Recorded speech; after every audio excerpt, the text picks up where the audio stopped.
En fyrst ætlum við að fjalla annað. Ingimar Ingimarsson, stofnandi Baltic gosdrykkjaverksmiðjunnar, sakar Björgólf Guðmundsson að hafa haft af sér verksmiðjuna með svikum og prettum. Þessi verksmiðja varð síðar grunnurinn að veldi Björgólfsfeðga. Ingimar rekur sögu sín í nýrri bók þar sem greint frá mútutilraunum, mafíutengslum, líflátshótunum og margra ára baráttu fyrir dómstólum. Björgólfur Guðmundsson baðst undan viðtali vegna málsins en hann neitar þeim sökum sem á hann eru bornar. Ingimar Ingimarsson tala nú í fyrsta sinn opinberlega söguna í heild sinni. Helgi Seljan og Sigurður Jakobsson taka nú við. Árið 1991 hóf íslenskur arkitekt viðskipti í Rússlandi. Hann hafði komið sér fyrir í Pétursborg. Þetta var stuttu eftir fall kommunismans og algjör ringulreið ríkti. Ingimar Ingimarsson var ekki ókunnur því að stunda viðskipti við erfiðar aðstæður. Hann hafði unnið að stórum verkefnum tengdum flugiðnaði í gegnum arkitektastofu sína á Íslandi sem var sú stærsta sinnar tegundar hér á landi tíma. Áður en hann kom til Rússlands hafði hann gripið tækifæri til viðskipta í Austur-Þýskalandi við fall Berlínarmúrsins. Í gegnum tengsl sín við viðskiptafélaga í Austur-Þýskalandi sem aftur höfðu tengingarinn í þarlenda kommunistaflokkin komst hann í kynni við æðstu embættismenn Pétursborgar og naut þeirra þegar hann stofnaði fyrsta einkavædda símafélag borgarinnar. Að stunda viðskipti í Rússlandi á þessum tíma var ekki gert samkvæmt hefðbundnum leiðum. Og ég hef stundum sagt það svona í gríni að það var náttúrulega aðaltrykki var að finna í hvaða vasa átt að borga. Þetta voru ekki stórar upphæðir, þetta voru alltaf einhverjir greiðar. Svona í bjóð út að borða og sem sagt gera vel við menn og koma með einhverja hluti að vestan sem að vantaði, jafnvel ávexti. Ég var að flytja inn greipfrút alltaf með mér þegar ég kom frá London og það var svona, og sokkabuxur og ylvötn og annað og þetta var svona gjaldmiðlinn þá. Þeir menn sem Ingimar komst í kynni við í gegnum viðskipti sína á fyrsta árinu í Pétursborg áttu seinna eftir að láta mikið að sér kveða í Rússlandi. Menn eins og Vladimir Putin, Dmitri Medvedev og Leonid nokkur Reimann sem seinna var ráðherra í ríkisstjórn Putins voru þar á meðal. Lærifaðir þessara manna var Anatoli Sobchak, borgarstjóri í Pétursborg. Óhugsandi var fyrir útlending að stunda viðskipti í borginni á þessum tíma án samþykkis þessara manna. Ingimar og viðskiptafélagar hans í Bretlandi lönduðu slíkum risasamningi við borgaryfirvöld eftir að hafa boðið borgarstjóranum til Lundúna í einkaþotu ásamt 13 manna fylgdarliði þar sem reikningur rússneska borgarstjórans og fylgdarliðs fyrir brennivín og dýran fatnað var greiddur. Meira að segja var keyptur 50.000 punda aðgöngumiði að fjáröflunarkvöldverði íhaldsmannsins John Major fyrir borgarstjóran. Í staðinn undirritaði Sobchak samning við Ingimar sem fól í sér opna heimild til að stunda viðskipti í Pétursborg. Stuttu síðar hitti Ingimar gamlan kunningja upp á Íslandi. Björgólfur Guðmundsson var þá orðinn starfsmaður Pharmaco og hafði umsjón með litlu gosdrykkjafyrirtæki þeirra Gosan sem áður hét Sanitas og var megin verkefni hans að selja tæki verksmiðjunnar og vildi hann fá aðstoð við að finna kaupendur í Rússlandi vegna tengsla Ingimars þar. Ingimar kannaði aðstæður ásamt Bernhard Lardner viðskiptafélaga sínum og í framhaldinu var fyrirtækið Baltic Bottling Plant stofnað til að framleiða gosdrykki í Pétursborg. Eigendur voru félag Ingimars og Bernhards Baltic Group sem átti 75% hlut. Viðskiptaráð borgarinnar tilnefndi svo fyrirtækið RMZ sem meðeigenda í félaginu. RMZ var ný einkavætt ríkisfyrirtæki sem átti 14.000 fermetra húsnæði í borginni sem lagt var fram sem hlutafé og var forsenda þess að leyfið fengist. Baltic Group keypti búnaðinn af Pharmaco í gegnum félag þeirra Gosan fyrir $1,1 milljón sem greiðast átti í samræmi við afköst. Auk þess var gerður samningur upp á $400.000 við starfsmenn Gosan sem fól í sér uppsetningu og þjálfun starfsfólks á tækjunum í Rússlandi. Meðal starfsmanna Gosan voru þeir Magnús Þorsteinsson og Björgólfur Thor Björgólfsson sem verið höfðu framkvæmda og sölustjórar verksmiðjunnar hér á landi. Björgólfur Guðmundsson setti svo í stjórn verksmiðjunnar fyrir hönd Pharmaco. Þremenningarnir áttu þó engan hlut í verksmiðjunni sjálfri, þó annað hafi mátt skilja á yfirlýsingum þeirra síðar. Flutningar og uppsetning gengu brösulega og sömu sögu var að segja framleiðsluna til að byrja með. Auk þess var ekki hlaupið að því að koma vörunni á markað á þessum víðfeðma og erfiða markaði. Þannig að það voru ákveðin fyrirtæki sem tók að sér að gera úttekt á þessum aðilum sem voru að panta hjá okkur og tóku að sér jafnframt að tryggja það við fengjum greitt. Það nokkuð konar öryggisvarsla og við getum nefnt hvaða nafni sem en auðvitað það einhver öryggisvarsla sem hefur mjög góð samband allt Rússland. Mafía sem sagt. Já, við köllum það. Eftir því sem fram kemur í bók Ingimars, sagan sem varð að segja, stóð Magnús Þorsteinsson ekki undir væntingum sem forstjóri og var því rekinn. Við starfi hans tók þá Björgúlfur Thor fyrir tilstuðlan föður síns. Þá var liðið ár frá því verksmiðjan lagði af stað frá Íslandi og löngu liðnir þeir 4 mánuðir sem Íslendingarnir ætluðu að dvelja við uppsetningu í Rússlandi. Lítið gekk. Vélarnar virkuðu ekki sem skildi, auk þess sem bera fór á mikilli rýrnun í verksmiðjunni. Ingimar segir í bók sinni að þessi rýrnun hafi numið $100.000 og ekki fékkst fullnægjandi skýring hjá forstjórunum Björgúlfi Thor að hans mati. Þegar rúmt 1,5 ár var liðið hafði verksmiðjan þó landað stórum átöppunarsamning við Pepsi, bætt við vélum, auk þess sem framleiðsla var að hefjast á áfengum drykkjum í áldósum sem áttu eftir að slá í gegn. Samstarfið gekk þó verr og verr, einkum við Björgólf Guðmundsson sem Ingimar fullir að hafi reynt að komast yfir hlut í félaginu, meðal annars með loforði að lækka kaupverð til Pharmaco. Því tilboði neitaði Ingimar. Björgólfur hefur sjálfur þvertekið fyrir þetta tilboð. Í byrjun júlí 1995 hittust Ingimar og Björgólfur Guðmundsson ásamt viðskiptafélaga Ingimars og Björgólfi Thor á fundi í Pétursborg. Þar tilkynnti Ingimar Björgólfi eldri að þjónustu hans væri ekki lengur óskað. Framvegis vildi Ingimar sjálfur sjá samskipti við Pharmaco. Björgólfi Thor var hins vegar boðið að starfa áfram í hálft ár við verksmiðjuna meðan nýs forstjóra væri leitað. Hann var mjög reiður og missti stjórn á skapi sínu þarna á þessum fundi og ég hitt hann einu sinni eftir það. Fyrir utan svo að hitt hann í réttarhöldunum næstu árum hérna á eftir sem voru hér í Reykjavík. Þegar komið var fram í september fór Ingimar til Íslands þar sem hann lá næstu vikur á sjúkrahúsi og gekkst undir aðgerðir vegna bakmeiðsla sem hefur hrjáð hann hríð. Þá dró til tíðinda. Eftir fyrir uppskurðina þá kemur kona mín einu sinni til mín og segist vera með skilaboð frá Bernhard, hann sem er smá fyrirspurn, að hann segir að það hefur borið skilaboð frá Rússlandi að ég sé búinn að selja verksmiðjuna. Og þá kemur í ljós að þetta er bara meira háttar upp að koma, það er búið að stela af okkur verksmiðjunni. Þór Kristjánsson sem nýverið hafði verið ráðinn af Ingimar sem fjármálastjóri Baltic hafði ætlað að mæta til vinnu einn morguninn en verið meinað eingöngu af vopnuðum vörðum. Við tók nokkur reikistefna en málið skýrðist fljótlega en flæktist leið. Samkvæmt frásögn Björgólfs Guðmundssonar hafði Ingimar selt honum Baltic hálfu ári áður með undirritun þessara samninga en afrit af þeim sjást hér. Frumrit þeirra hefur aldrei verið lagt fram í réttarsal þó réttarhöldin yrðu fleiri en 10 á næstu árum. Einungis afrit meintra samninga á rússnesku. Og þetta uppgötast ekki fyrir svona í mánuðunum þarna eftir því að þegar að farið að reyna að vinna úr þessu þetta er náttúrulega ægilegt áfall því að allt í einu ertu búin að missa alla þína tengingu við fyrirtækið, þú hefur ekki aðgang að neinum gögnum og ekki neinu. Þannig að það er Þór Kristjánsson ásamt fleirum, ásamt Bernhard Larnar og ásamt öðrum samstarfsmönnum okkar sem réðum til þessara starfa sem fara að garfi í því að finna hvað hefði gerst og þá sjáum við þessi gögn. Samkvæmt þessum samningum seldu Ingimar og Bernhard 75% hlut sinn Björgólfi Guðmundsssyni og félagi hans Viking Brewery. Félagið Viking Brewery hét raunar Hansa á þessum tíma en þá kennitölu hafði Björgólfur keypt skömmu áður með þeim skilyrðum að nafnið Viking Brugg fylgdi ekki með. Þetta kom ekki veg fyrir að Björgólfur notaði nafn fyrirtækisins í tilkynningu til yfirvalda í Rússlandi. Þau 10% sem út af stóðu runnu svo til forstjóra samstarfsfyrirtækisins RMZ.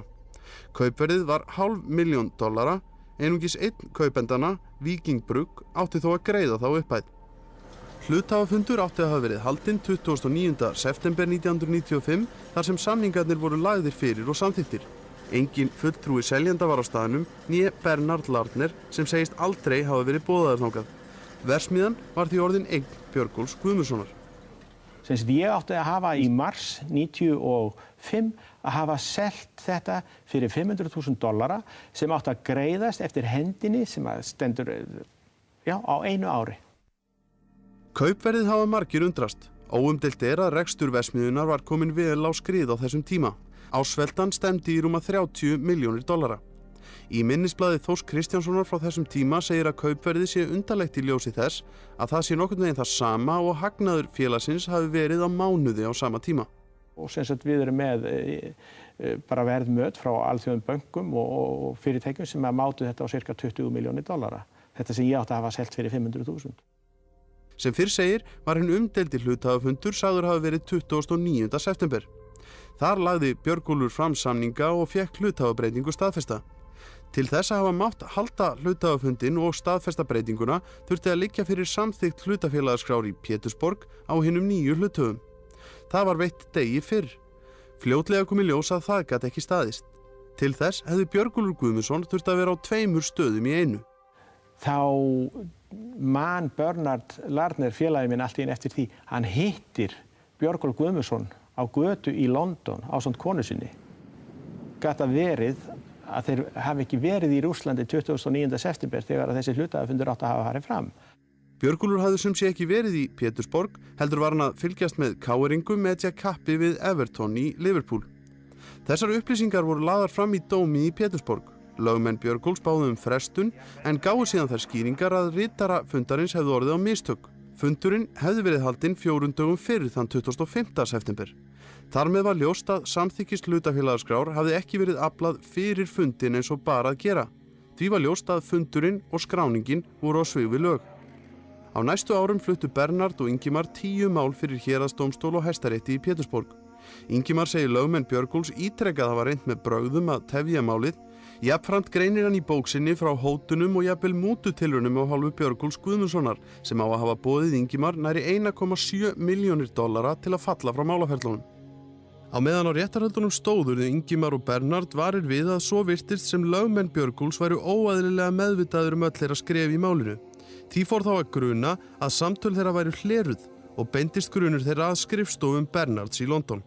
Þá ráðið til sérstakt fyrirtæki til að gera svona, kallað svípa skrifstofuna og þá finnst mjög hátæknilegu búnaður í skrifstofunni sem hafði verið tengdur við símkerfið á skrifstofunni og sendi út öll samtöl, virtist vera það var sendir tengdir þessu og öll samtölu sem voru tekin upp virtist vera send út í, það var talið að þetta sendibúnaður drægi svona 1,5 mílu. Voru þeir að hlera ykkur? Ég segi nú í bókinni, það var einhver að hlera skrifstofuna. Ég get ekki sagt hver var að hlera skrifstofuna.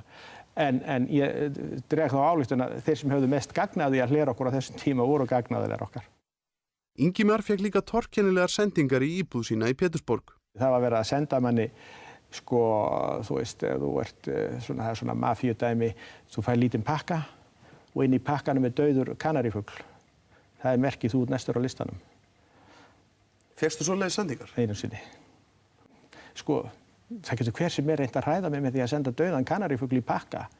En þetta er svona þessi mynd sem að menn hafa, þetta sé svona aðvörun mafíunar, þú ert komin á alvarlegt stig ef þú aktar ekki núna. Ein þessara hótana er þó skjalfest. Það var telefax sem barst á heimili Ingimars í Garðabæ þar sem honum var tjáð að hópur manna væri á leið til Íslands að innheimta hjá honum skuld.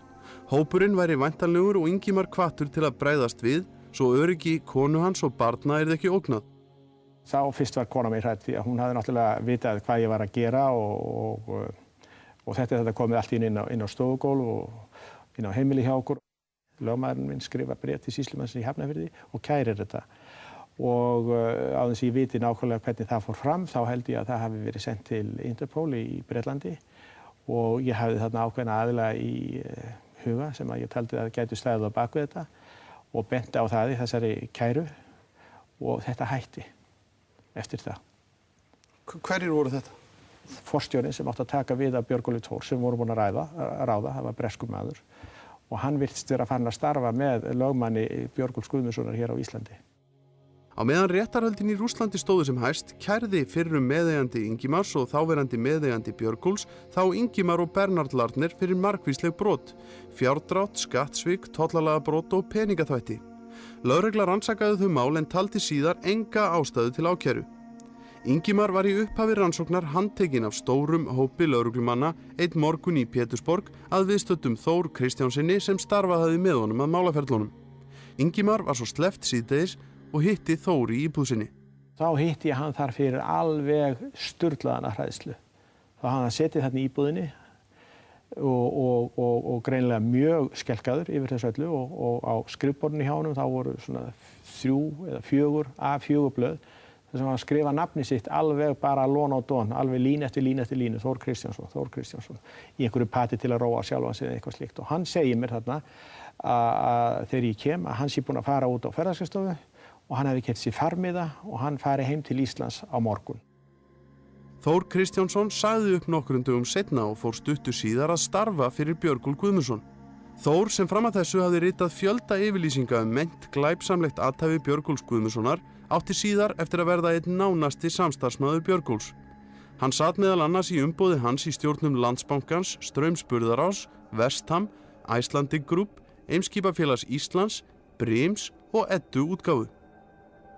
Hann var náttúrulega greinilega mjög góður starfsmaður þeirra og þeir hafa þurft að hafa nálægt sér eða viljað hafa nálægt sér og verið launaðu greiðinn. Ingimar og Bernhard unnu málið á öllum dómstigum í Pétursborg. Þar með fengu þeir staðfest að fundurinn hafði verið ólöglegur. Skráningin í hlutafélagaskrá var svo dregin tilbaka. Samningarnir sem þrátt fyrir að vera á rússnesku og að sögn undirritaðir í Rússlandi voru hins vegar sagðir gerðir samkvæmt íslenskum lögum. Því var mál höfðað hér á landi til að fá samningana úrskurðaða ólöglega. Það tókst þar sem sannað þótti að Ingimar hefði þurft umboð frá félagi sínu og Bernhard til að selja félagið. Björgólfur Guðmundsson hefur síðan haldið því fram að dómarnir hafi í raun engu breytt og einungis verið tæknilegir. Ingimar hafi reynt að hætta við söluna þegar hann sá hversu vel gekk.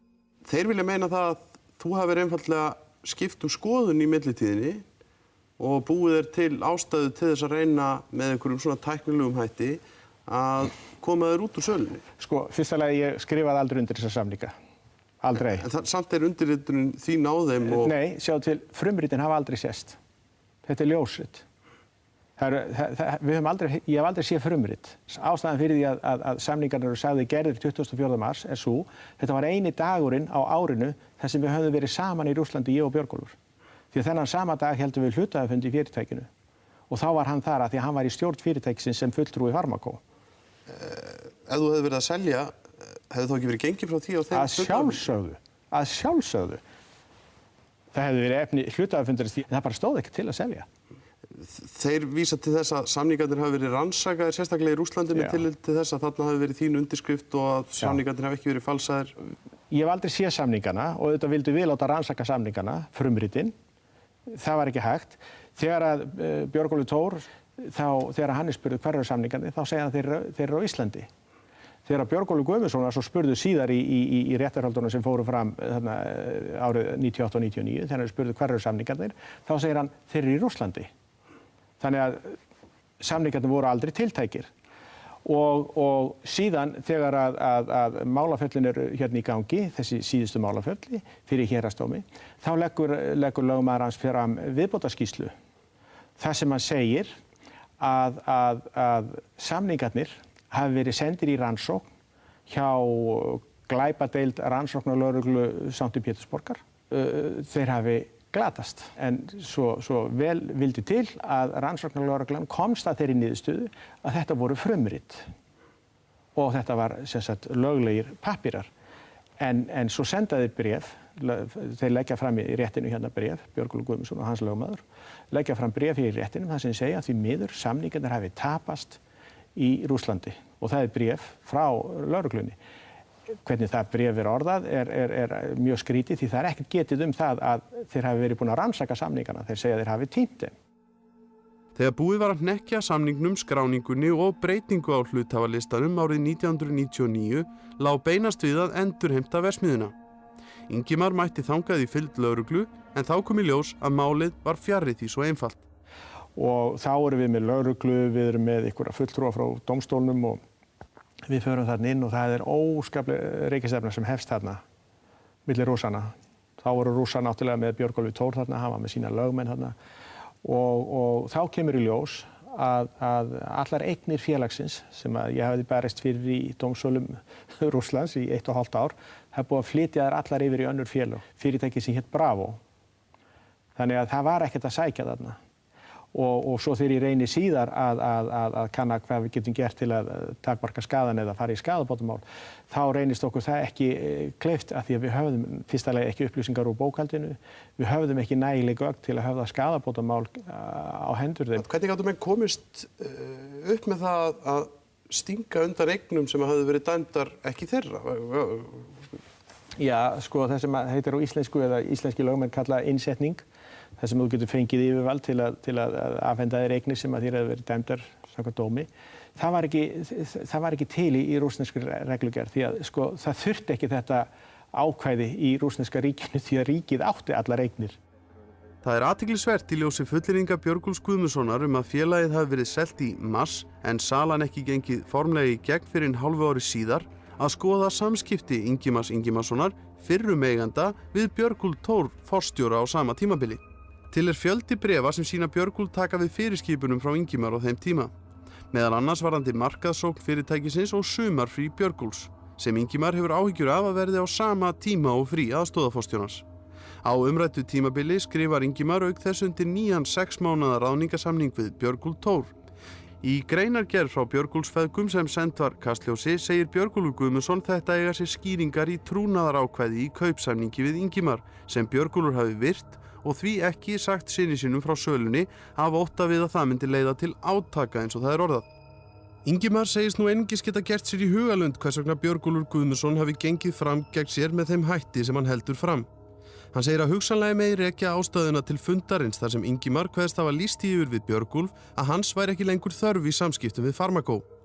Gosan, félag sem Björgólfur Guðmundsson veitti forstöðu, hafði þá að sögn Ingimars verið búið að taka við háum fjárhæðum vegna greiðslu á verksmiðjunni sem aldrei virtust hafa skilað sér til Pharmaco.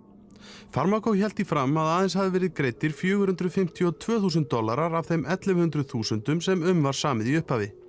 Ingimar og Bernhard telja sig þó geta sýnt fram á með þessum bankayfirlitum að þeir hafi greitt mun hærri upphæð eða tæplega $1.300.000. Þaraf hafi $567.000 verið greiddir inn á reikning sem Björgólfur Guðmundsson gaf þeim upp sem greiðslureikning. Ingimar segir að bæði endurskoðendum og stjórnendum Pharmaco hafi verið gert grein fyrir þessum greiðslum. Engin viðbrögð hafi hins vegar komið við því. Við greiðum til Gosan, samkvæmt bankayfirlitum og staðfestingum. Það hefur ekki verið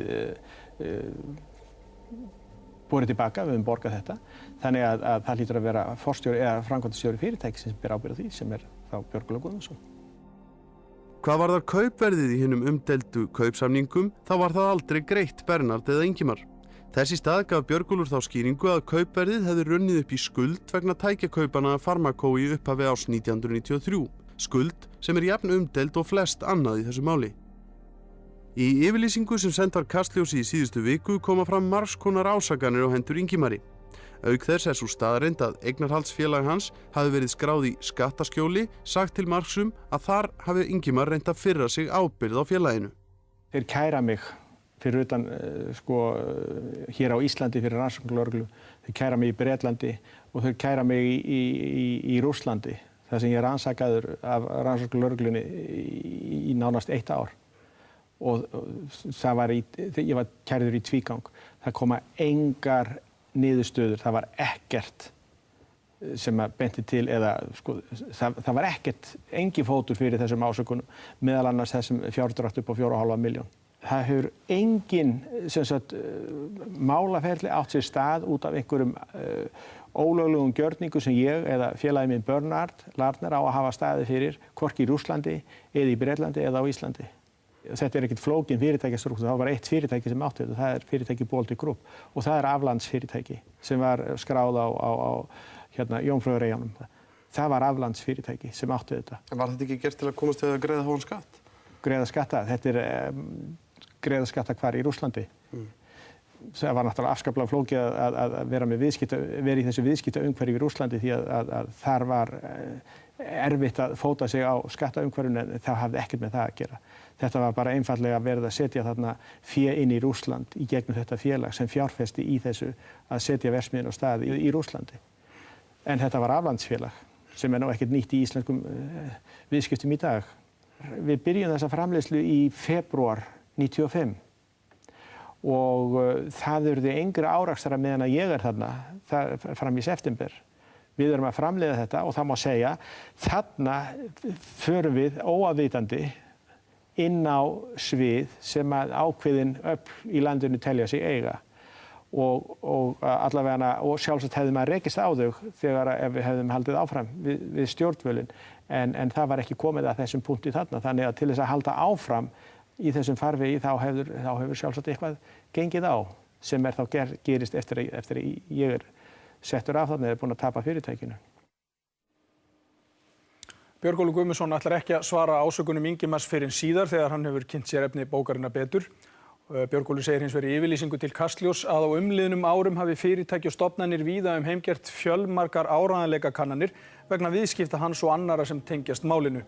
Lögmenn og sérfræðingar hafi í þeim könnunum kynnt sér málsgögn og deilur við Ingimar. Niðurstaðan hafi ávallt verið svo að ásökunum hafi verið vísað á bug.